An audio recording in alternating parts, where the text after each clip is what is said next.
Hi, welcome to my video. I got brand new color pencils, Holbein. I'm so excited about them. Oh, they're so nice. I'm actually scared to use them, to be perfectly honest. These are the swatches that I did. It came with some other papers talking about light fastness and all that kind of stuff. This is what they look like. See, I had to sharpen a couple. That's upset me. That part is kind of desaturated colors and a little bit at the start, and then the sort of front middle part there is all the really bright colors, and they're all great. Love them all. They're really, really good colored pencils. I also use these Prismacolor pencils and a couple Faber-Castell for these cat drawings. I just put the reference up on the screen there with each one that I do. I ended up doing 4 drawings, and I cut this video down a lot because time purposes, and I hope it's useful because a lot of people were asking me to do slower sort of processes of coloring and stuff. I know this one is a little fast, but some of them, the cats in this video, I kind of went into slowed down on different parts so that you can kind of see how I do stuff better, I guess. I used my Ohuhu markers for this, and I didn't go exactly with the references, but I did use them as reference. Oh my god. I used them as reference. And I drew the body of this cat at first, but then I didn't want to do it anymore. And I actually drew like 2 other of the cat's bodies, and I didn't want to do that either. It's just, I was kind of more wanting to do the faces. That's what I was trying to focus on, was kind of, I never really been good at doing cats' faces, and I wanted to get good at it. So I did quite a few little drawings of cats before I made this video just to try to get it right. And then I decided I wanted to use my new colored pencils. So I was like, let me just do these cats and color them and just do sort of a base of the markers, like try to use the markers kind of as little as possible and just do like a wash, get the shadows in, that kind of thing, and then really do like fun colors.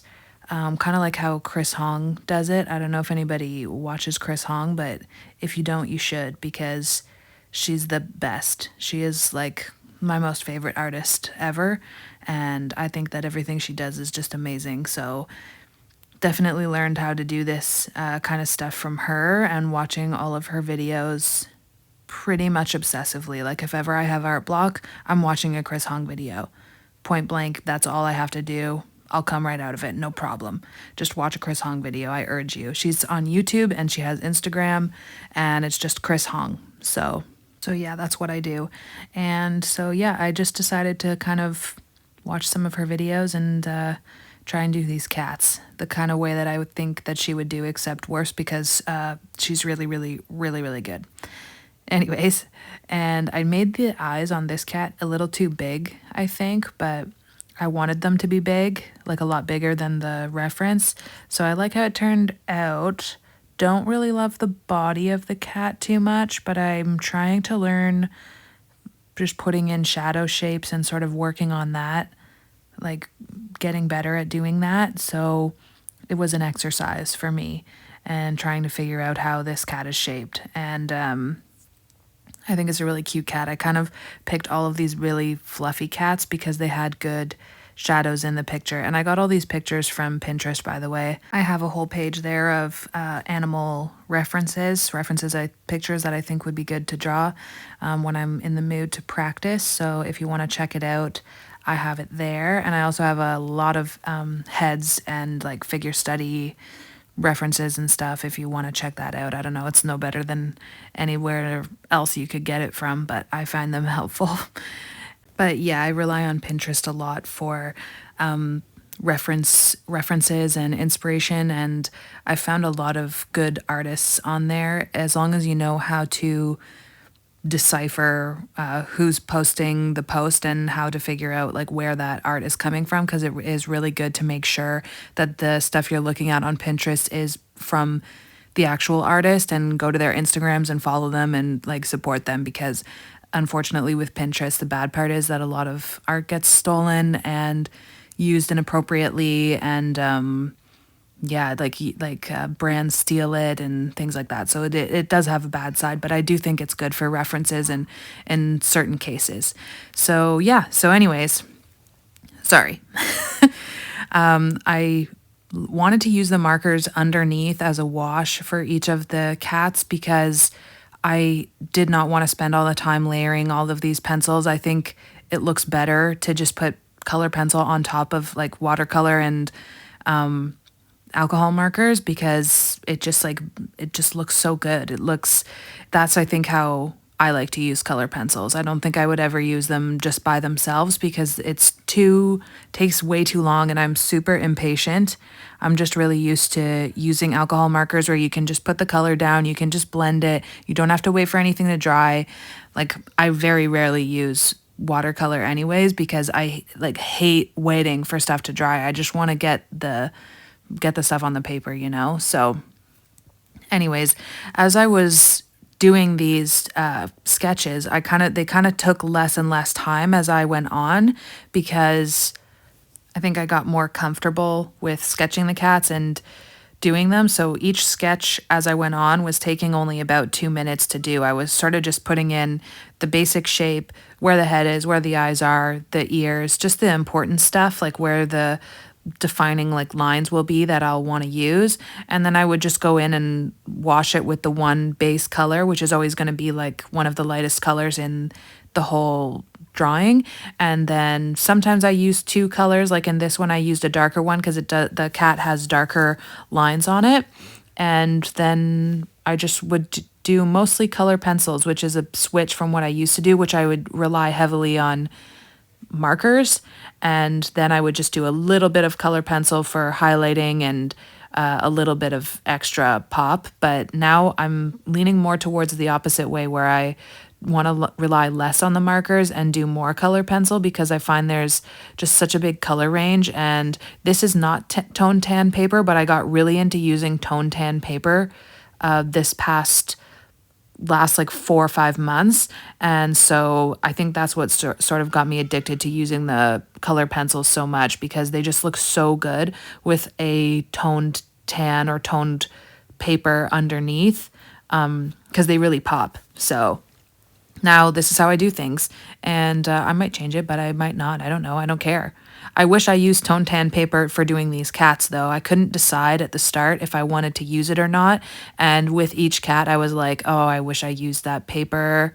I wish I used it. But it's hard to film videos with the tone tan because the pencil doesn't show up very well. So that's where my conflict was.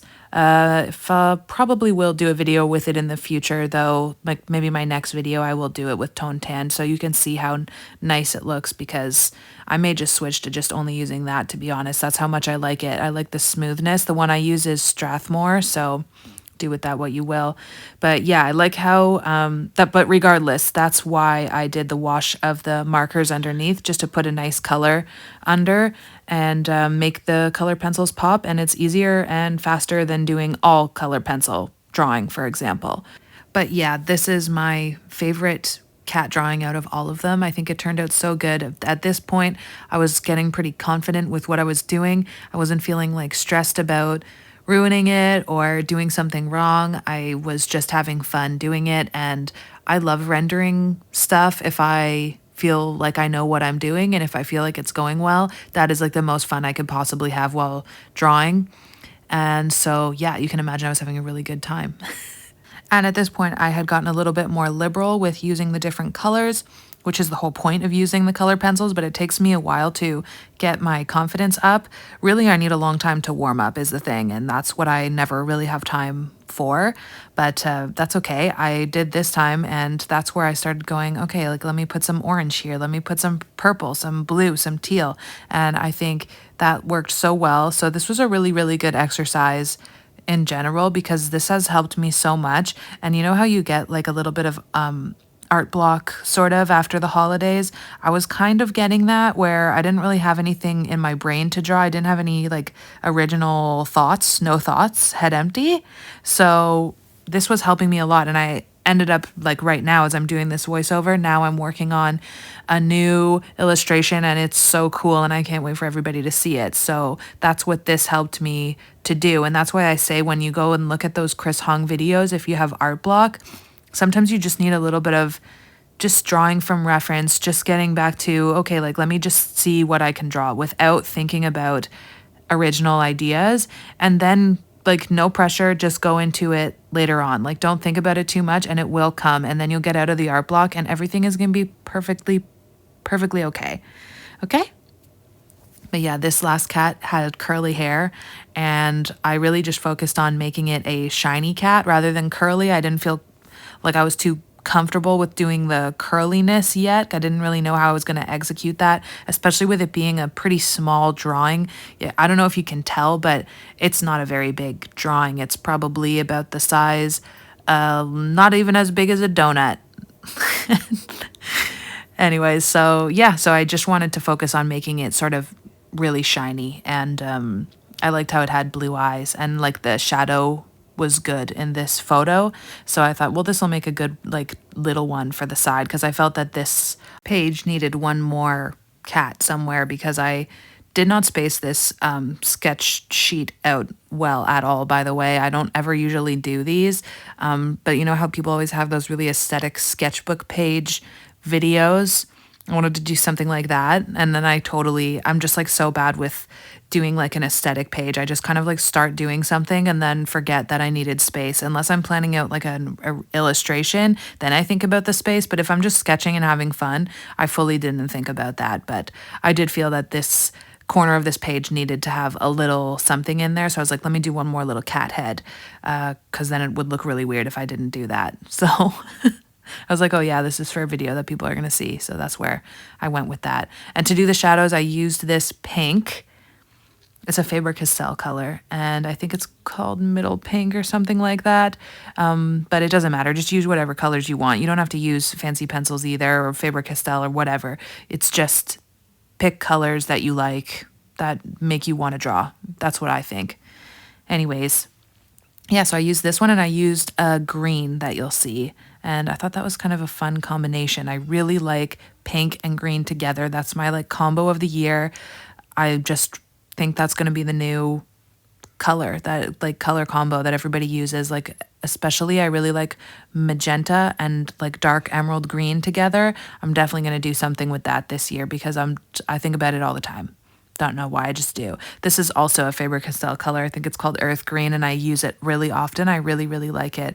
I just like desaturated colors generally, like muted tones, I find very useful. And that's why I was happy in my new set of Holbein pastel pencils that they have a whole, basically half of it is desaturated, and the other half is so bright that some of them are almost neon. Like, I have never seen color pencil color like this before. They definitely are really good pencils, which makes me, as I said at the start, scared to use them and not wanting to use them, because I don't want to waste them. But I am finding that you don't have to use very much, so I'm trying not to sharpen them as much and just kind of go for it, because you really don't need to use a lot of this pencil to get the color payoff, is what I'm trying to say. And so now I'm just shining up this cat extra with some white, and I use the white of the paper as well. And these are all the cats. And I think they look so good. There's my fave. Yep. And there's the last one. And thank you so much for watching. See you next time. Bye.